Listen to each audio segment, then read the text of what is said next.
Thanks so much for tuning in to Reversing Climate Change. I'm the host, Ross Kenyon. We have two sponsors right now, Rainbow and Philip Lee LLP. If you give me a couple minutes, I'll tell you about why they are very relevant to your interests. So listen up. If you follow me on Substack or LinkedIn, you've probably seen me write for Rainbow recently. They have a very idiosyncratic approach to how science is commercialized and how engineering works within carbon removal. And I really like working with them. I've learned a lot from the people there. They're very smart, thoughtful people, and they're aiming to be the most developer-centric registry out there. What's cool about Rainbow is how seriously they take field engineering experience. They aren't there just to write a bunch of detached rules about how things should work in the abstract and then let project developers figure it out. No, they are very serious about field engineering, about how operations actually work in the real world, and they take a rigorous yet philosophical approach. I'll link to those articles in the show notes in the sponsors section. You should check them out because it will give you a very good idea of why I think Rainbow is a very cool company and one that you should consider doing business with. If you are a project developer and you're thinking about which registry to use for your next project, you should absolutely take a meeting with Rainbow and see if there's a fit there. One thing to keep in mind that is often very important to the project developers that I've interviewed as a result of my work with Rainbow, doing customer discovery work, just trying to wrap my head around the opportunities that they're seeing, is how fast their certification process is. They typically quote around 3 months to issue carbon credits, which is very short. It goes by lickety-split for registries. So if you're a project developer, you're looking for a registry to use to certify and issue your carbon credits, take a look at Rainbow. Links in the show notes. Thanks so much for listening. I'd also love to tell you about Philip Lee LLP. If you've been working in this space for really any amount of time, you probably have noticed that you do need competent counsel to do business here. The contracts that get signed are frankly pretty weird. You're going to need help from a lawyer with a red pen. I'm sorry to inform you, your only choice is basically who they should be. And if you are deciding who they should be, you should be considering Philip Lee LLP. They've won Environmental Finance's VCM Law Firm of the Year for the last, since 2023, essentially. It hasn't happened yet for 2026. I imagine they're a contender for it this year as well.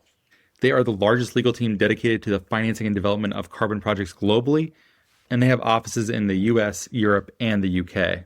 One cool new thing I just learned, actually, is that they have been listed as a firm in Chambers Global as a global market leader in the area of climate change.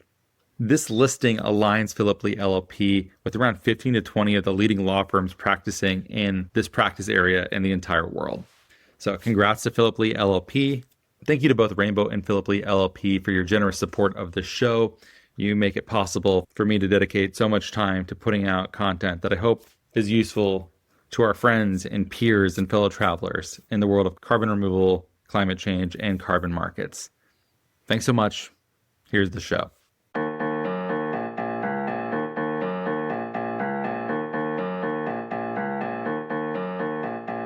Hey, thank you so much for listening to Reversing Climate Change. This is Ross Kenyon. I am a carbon removal entrepreneur, and I'm so excited to lay out one of the big, interesting fights within carbon removal that, if you don't already know about, this will be a nice little education and point you in some interesting directions.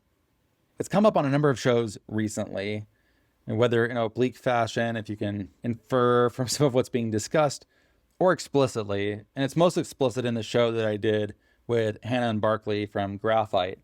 Graphite is taking waste biomass, drying it, packaging it in a polymer, and burying it, and they have very high carbon efficiency as a result. Carbon efficiency expresses the rate of success at transforming the feedstock into the carbon removal, and how much of that original carbon actually makes it into a removal in a net sense. So in the case of something like graphite, they have very high carbon efficiency. They're basically just drying out this biomass, packaging it up, and putting it in a hole in the ground. In contrast, that there's something like biochar that does burn and release carbon in the process of making it. So because it's using biomass, it's taking this carbon out of the fast carbon cycle, and some of it is being re-released to the atmosphere during pyrolysis. And so that's back in the fast carbon cycle where trees will reabsorb it again over time, and then we'll enter into the cycling process. The biochar that's created, some portion of that will remain fixed in the slow carbon cycle or somewhere in between those two poles, but stored for a much greater duration of time in the soil or the built environment or wherever it ends up. But it's not the 90-ish percentage of carbon efficiency that graphite is getting. It could be half of that. And what's interesting about this is that depending on how you see the problem of climate change, you will likely have sympathies one way or the other. I suspect you probably already had feelings in the way that I described this. Those are good to listen to. You should listen to what your moral intuition is telling you about this characterization of carbon efficiency and how important it is or is not. If all you care about is getting the parts per million in the atmosphere down as quickly as possible, focusing on carbon efficiency makes a lot of sense. You know that the biomass that is being measured for carbon efficiency, as much of it as possible, is being stored in a durable fashion. There's not a lot of extra frills. Maybe there's some co-benefits that are attached to this. Graphite does detail several co-benefits that they believe that their approach to carbon removal offers to communities that host them. But in my opinion, it's not as robust as something like what biochar offers to communities. Biochar, if you're not aware, is the process of cooking biomass without oxygen in a process called pyrolysis that leads to highly porous, very high surface area carbon that durably stores carbon. The science is still going back and forth on whether biochar is good for hundreds of years or thousands of years. I don't actually think it's that important of a question. And interestingly, it doesn't seem that Frontier does either. Frontier, the advanced market commitment for carbon removal, doesn't buy biochar, not for durability reasons, but because it's not carbon efficient, which is a really interesting market signal that we can talk some more about here. But biochar's ability to have that much surface area and porosity allows it to do really amazing work.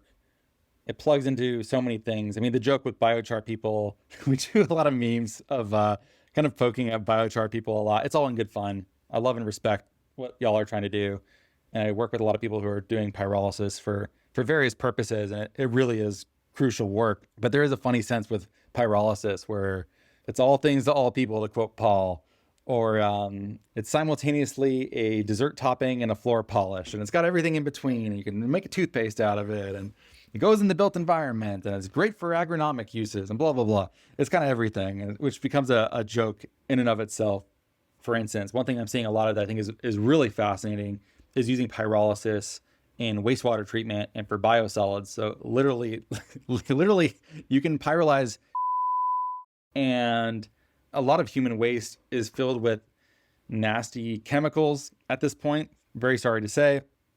A lot of the material that makes it into biosolids in general in wastewater treatment have chemicals that are pretty nasty.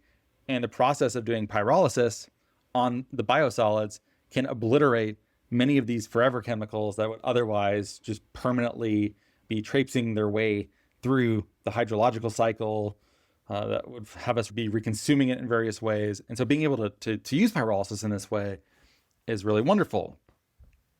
And it's also amazing to see biochar in different grades be a good fit for storing in the built environment. I've seen studies that have shown that biochar in concrete can make it much harder and longer lasting. Agricultural uses are one of the places where biochar gets talked about the most. And while we haven't seen the mainstream uptake of biochar yet, very, very smart people are working on it. And it's a great thing to hear because it slows down water working its way out of the land. So it makes land more drought resistant because of its porosity and the way that the cations work. Fertilizer stays in the soil longer. So you don't get things like eutrophication where there's nutrient runoff that go into the waterways.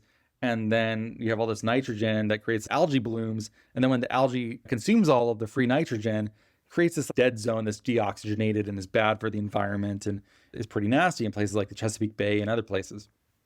And because the fertilizer stays there longer, we need to produce fewer synthetic fertilizers. And if you can inoculate biochar with various types of fertility, it can kind of do all of these things at the same time. and more power to it. I think it's great. And this is just me freestyling here. And there are so many things for biochar that I don't even think I know right now. The people who are working on creating products and applications of biochar are some of the most creative people in the space. They're very passionate. Sure, we like to rib them a little bit because they are a quirky bunch, but huge amounts of respect for what they're trying to do. And you will notice that the amount of time that I had to devote just now to even a small fraction of what biochar is being used for right now is not equivalent to the time that I gave to graphite and BiCRS, which is biomass carbon removal and storage. BiCRS, pronounced BiCRS, is the category that graphite falls into. So biochar, less carbon efficient. It's emitting some amount of carbon through pyrolysis that is making it less able to compete on carbon efficiency grounds for buyers who care a lot about carbon efficiency. But can't you hear it that there are still so many reasons to be doing biochar? There are so many problems with the agricultural system, the food system, toxicity. There are many other things that biochar can help us with beyond merely the climate benefit. So this is where we're going to zoom back out here and ask the big question. Do we care only about parts per million in the atmosphere, or are we trying to solve what many people call the polycrisis? You can listen to a show that I just did. At the time of publishing, this will be 2 weeks ago, I did a show with Eugene Kirpichaw from Work on Climate, and we talk about the polycrisis and these embedded crises around what's the joke? This joke only really works in text, but it's in asterisks, gestures vaguely at everything. Things do not seem to be going very well right now. The world is feeling very precarious, unequal. Many of the natural systems that we've depended upon forever are under extreme amounts of stress. We're putting chemicals into the environment that are pretty nasty. There's a return of geopolitics, as people say. Great power conflict is here. Perhaps Pax Americana is a thing of the past, if it ever was.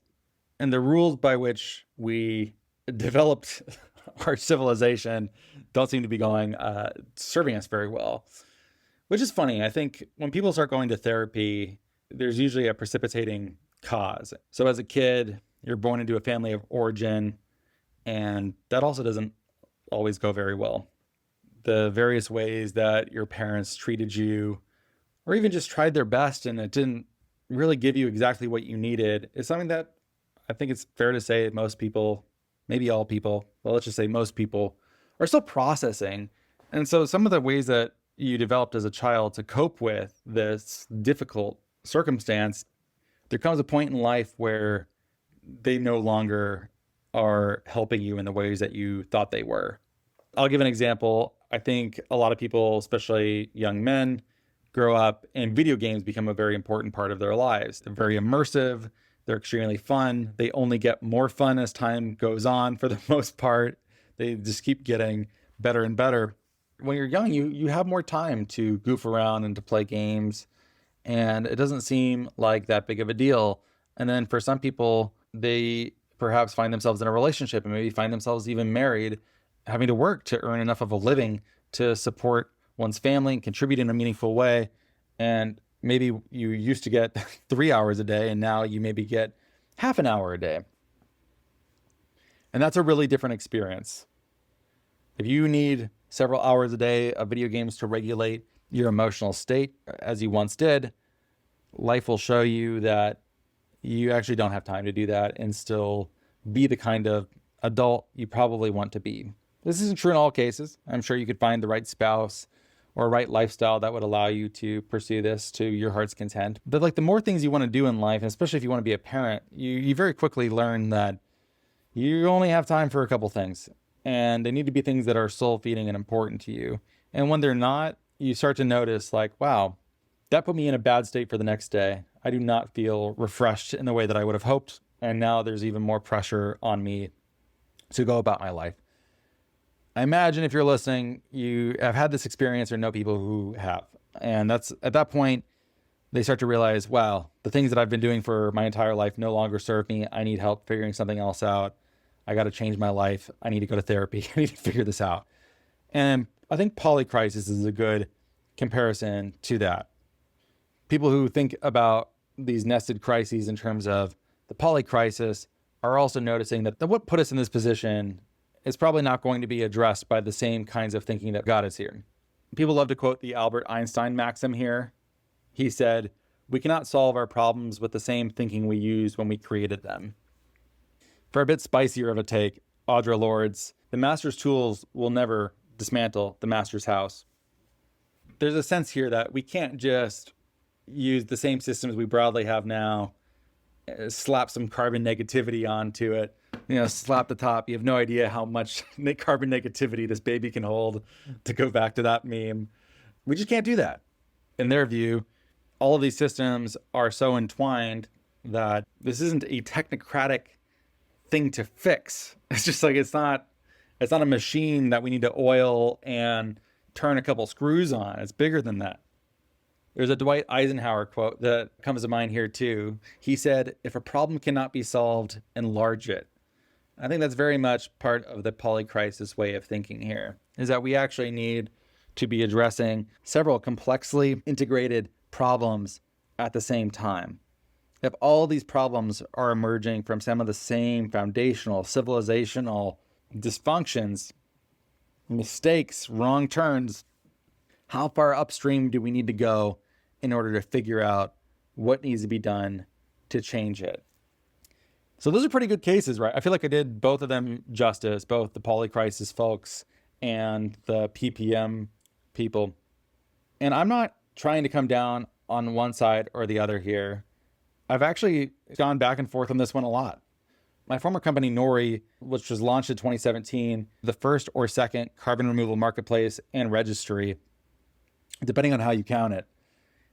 And we very much took a PPM obsession way of doing things. Like, we wanted to get to commodified carbon removal. We wanted it to be fungible against itself. We wanted a tonne to be a tonne. We said a tonne is a tonne is a tonne many times in those early days.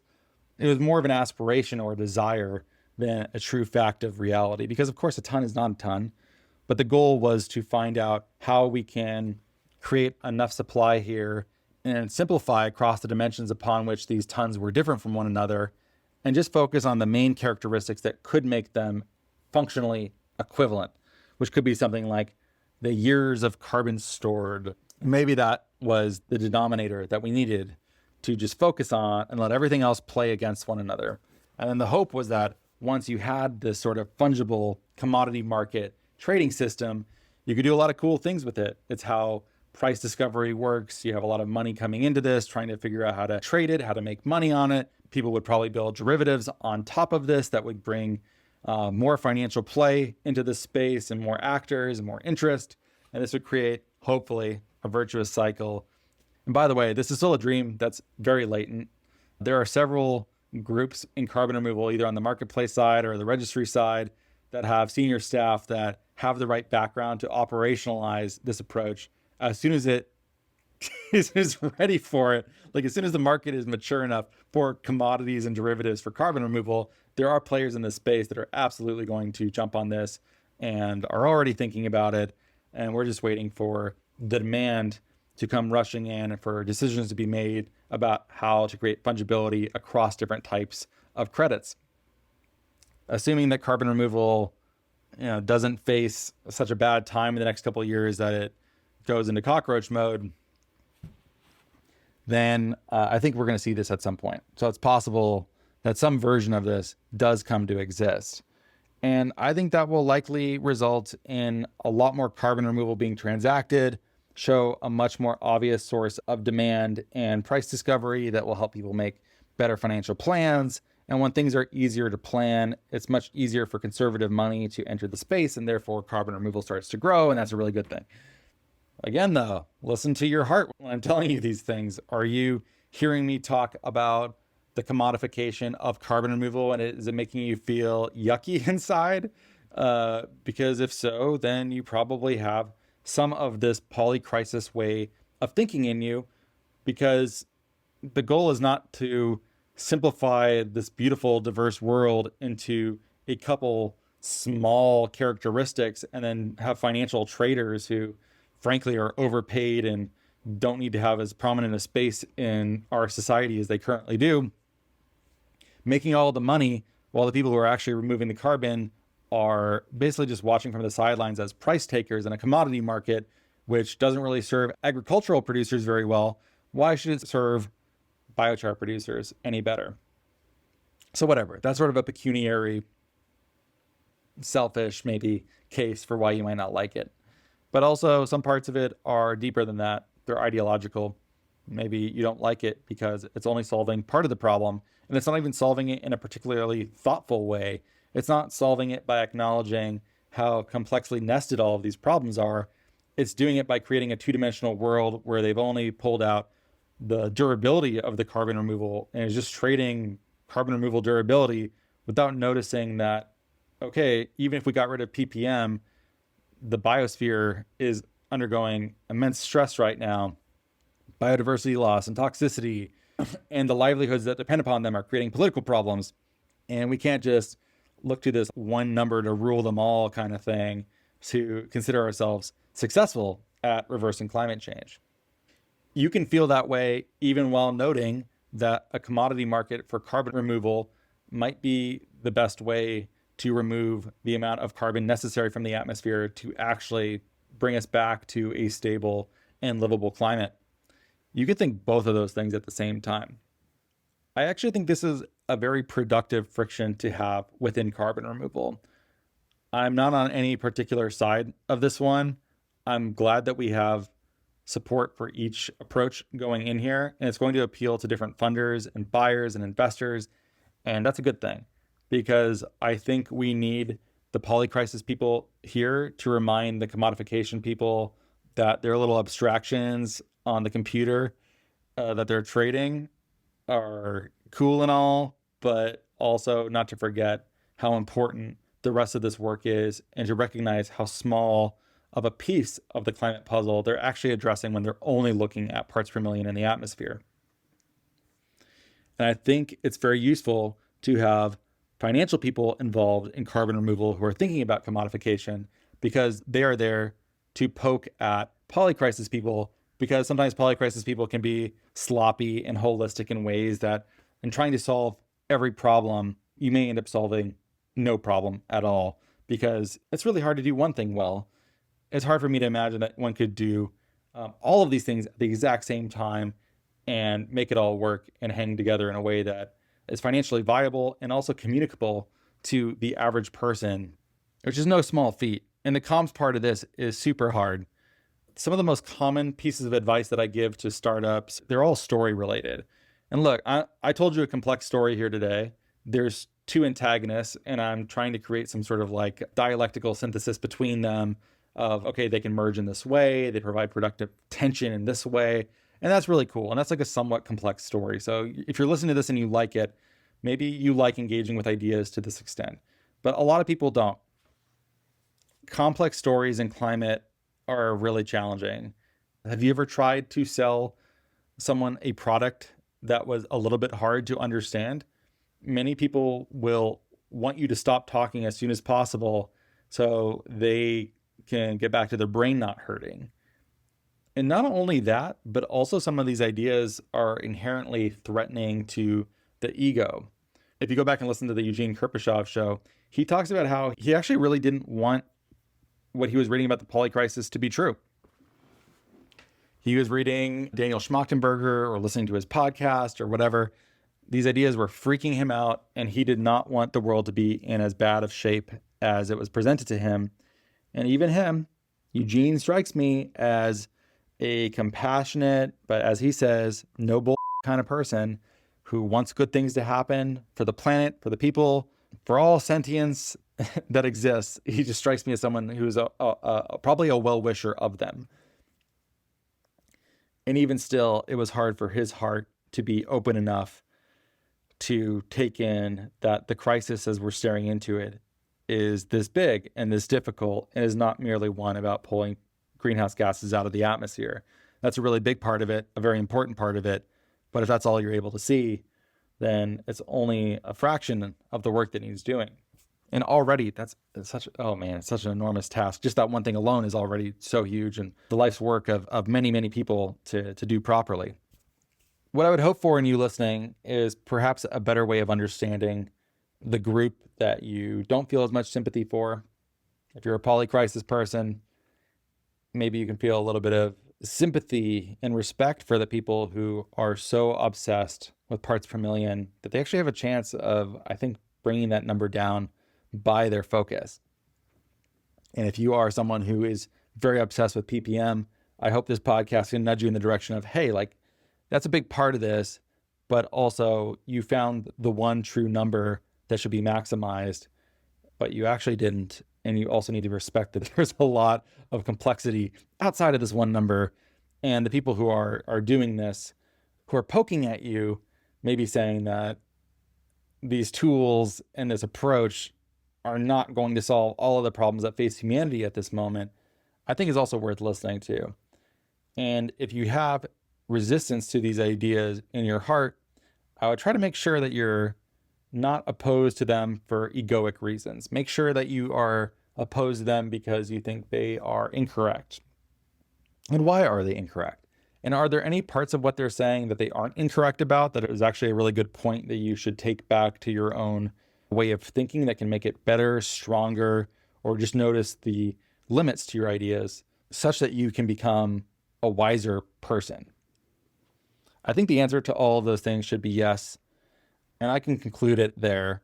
If you're listening, you work in BiCRS or biochar, I hope that you think I was fair to your work. I have a lot of respect for everyone who's doing this, and I really don't take a side here. I'm glad that everyone is bringing their own unique approach to this, and they're appealing to different kinds of people too.